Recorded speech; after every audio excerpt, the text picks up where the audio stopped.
I never thought I'd be the guy writing something like this, but here I am. My name's Mike, and I've been with my wife, Lisa, for about 8 years now. We married pretty young, and honestly, I thought we had a good thing going.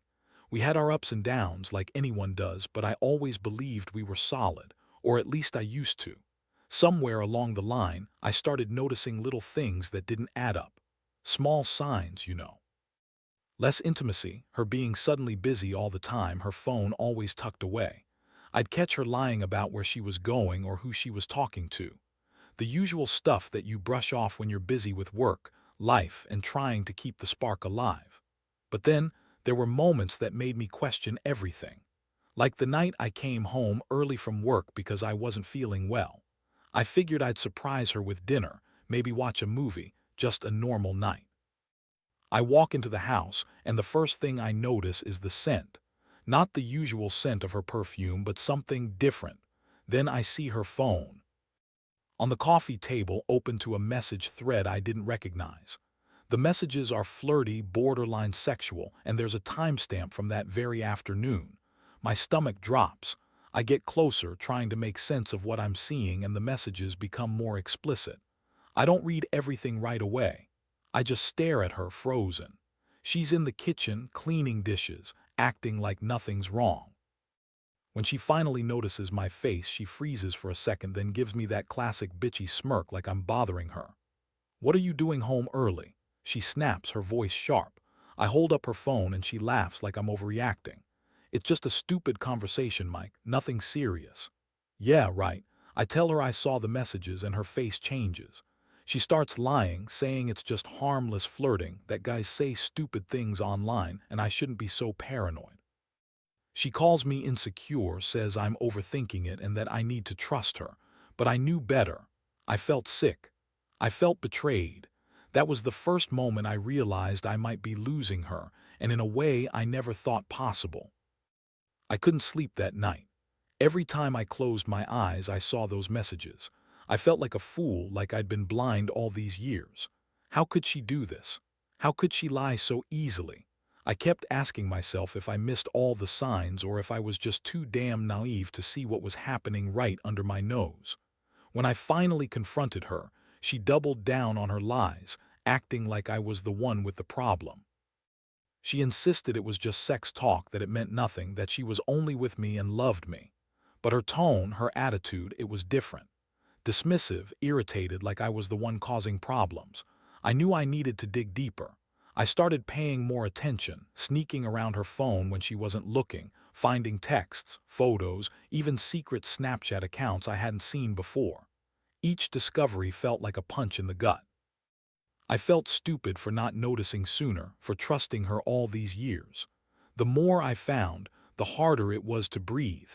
I kept asking myself how I could have missed all those signs, how I had been so blind to the fact that my wife, the woman I loved, was cheating behind my back with my best man, someone I trusted implicitly.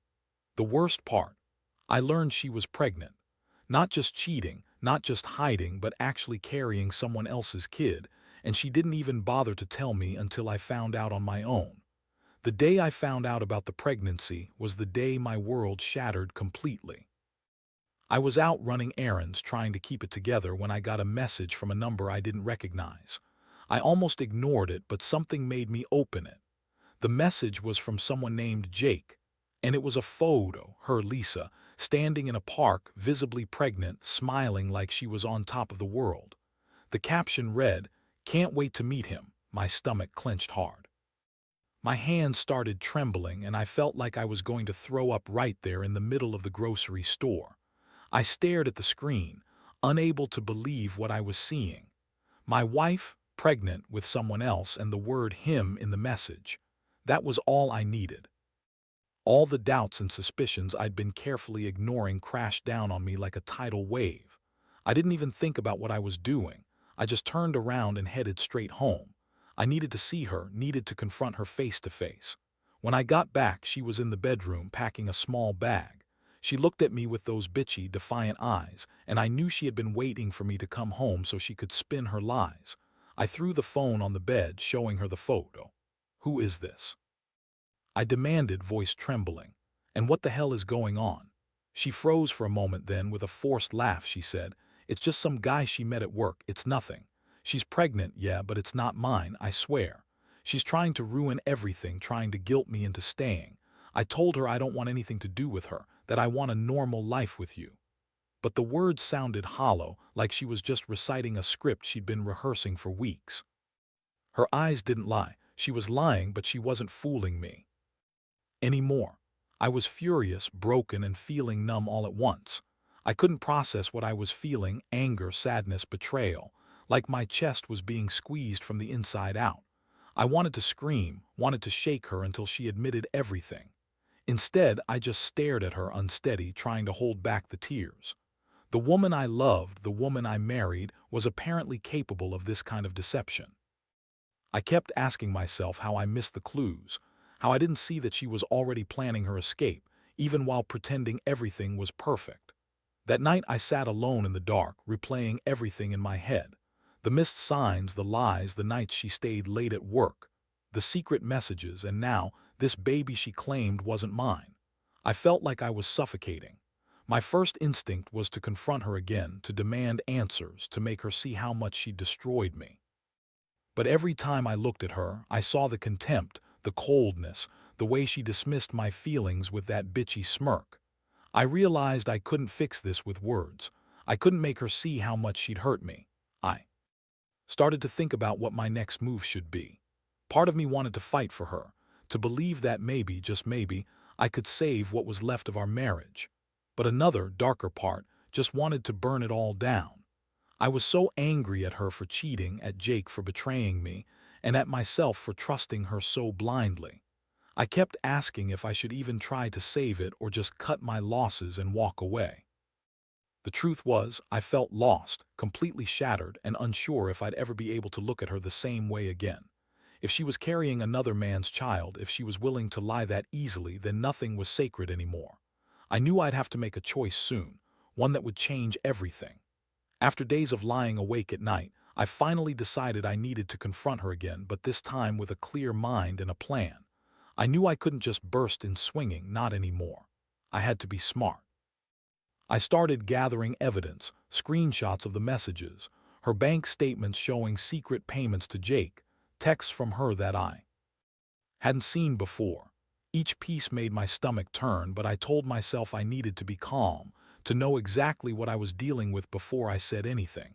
One evening, I sat her down in the living room. She was still acting all bitchy, like she couldn't care less. I looked her straight in the eyes and laid everything out. Told her I knew about the pregnancy, about the affair, about the secret texts. Her face shifted, the smirk faltered just a little. She tried to lie, saying I was just paranoid, that Jake was just a friend, that the pregnancy was a mistake, that she was going to get an abortion if I wanted her to. I was stunned. Her voice was cold, dismissive, like she was trying to wipe away years of our marriage with her words.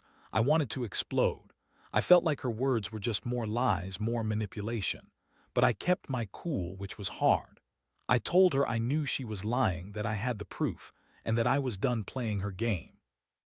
I told her I deserved honesty, and if she wanted to go ahead with this little affair, then I'd be better off walking away.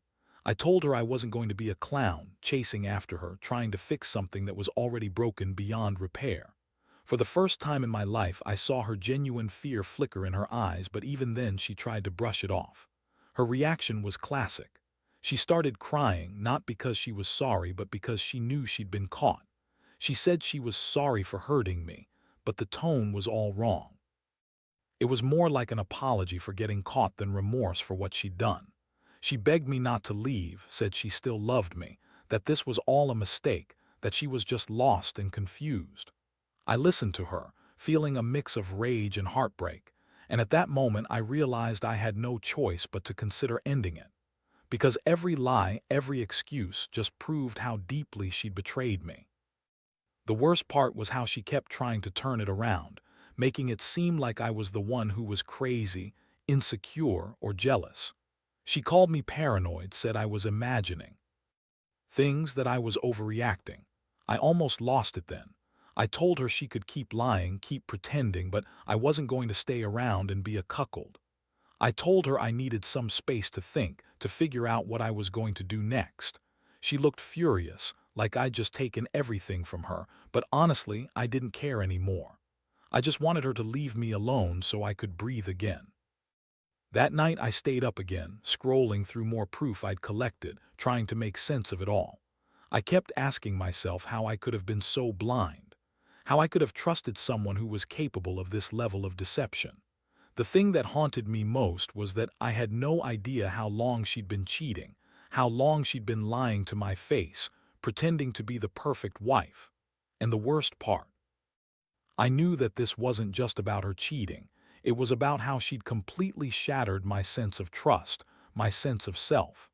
I wondered if I'd ever be able to look at her the same way again. The depth of that betrayal was sinking in, and I felt like I was drowning in it. The days that followed that confrontation were the hardest of my life. I was stuck in this weird limbo. Part of me still hoped she'd come to her senses, admit everything, and maybe, just maybe, we could fix this mess. But deep down, I knew better.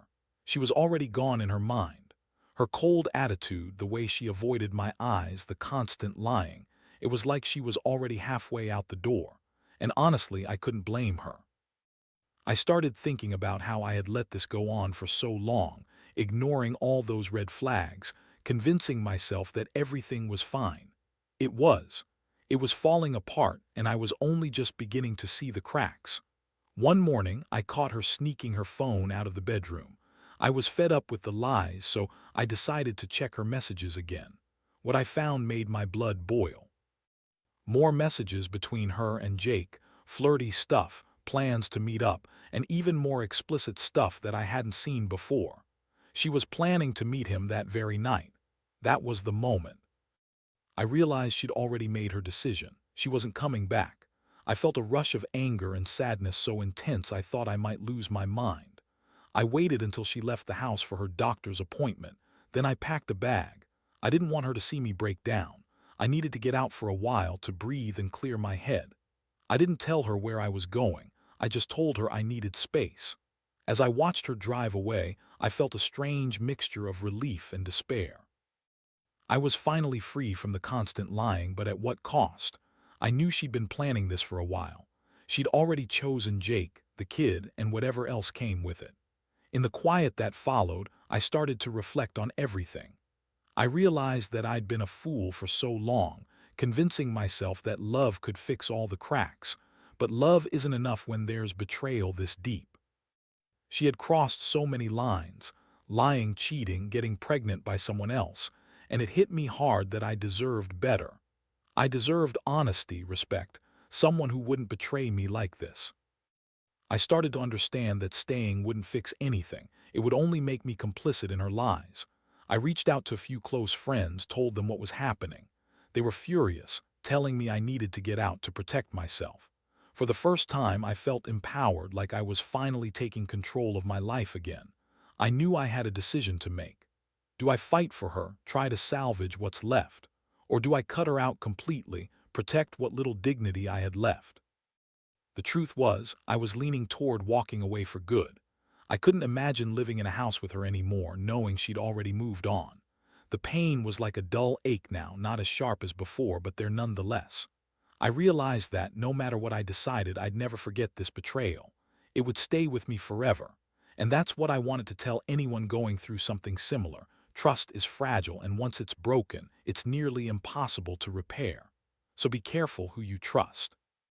Be careful with your heart, because one day you might look back and realize that the person you loved most has already turned into someone else, and all that's left is wreckage.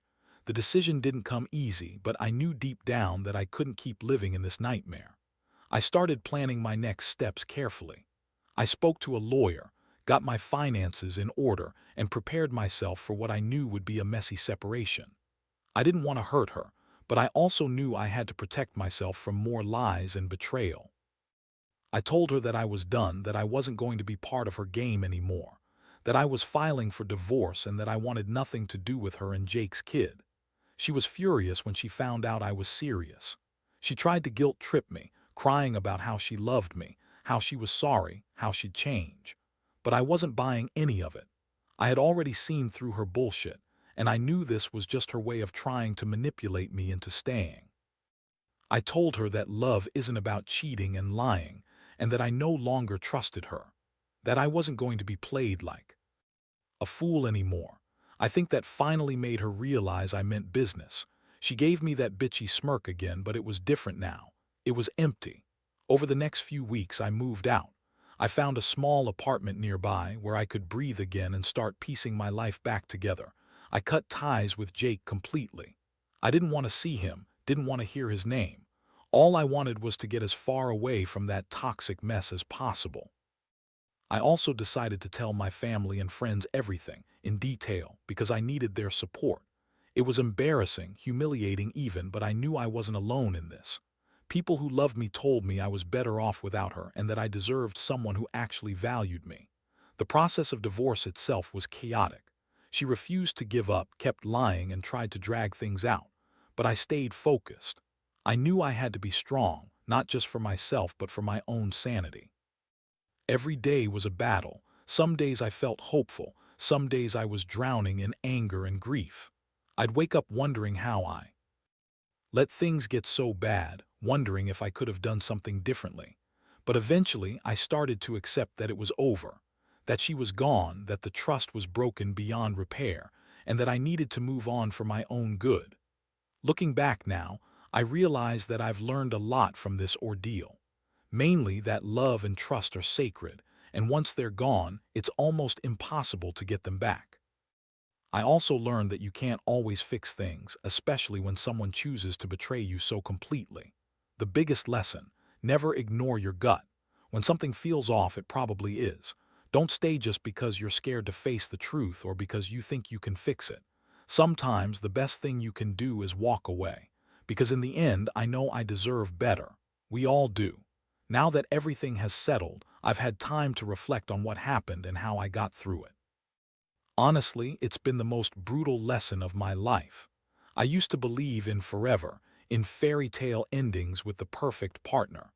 But that illusion shattered the moment I found out she'd been lying and cheating on me with my best man, someone I thought I knew, trusted, and cared about. It's a gut punch, one that changes your view on trust, love, and even yourself. I've come to realize that some betrayals cut so deep that you have no choice but to rebuild from the ashes. I'm not perfect, and I still feel anger, sadness, and a weird sense of loss sometimes.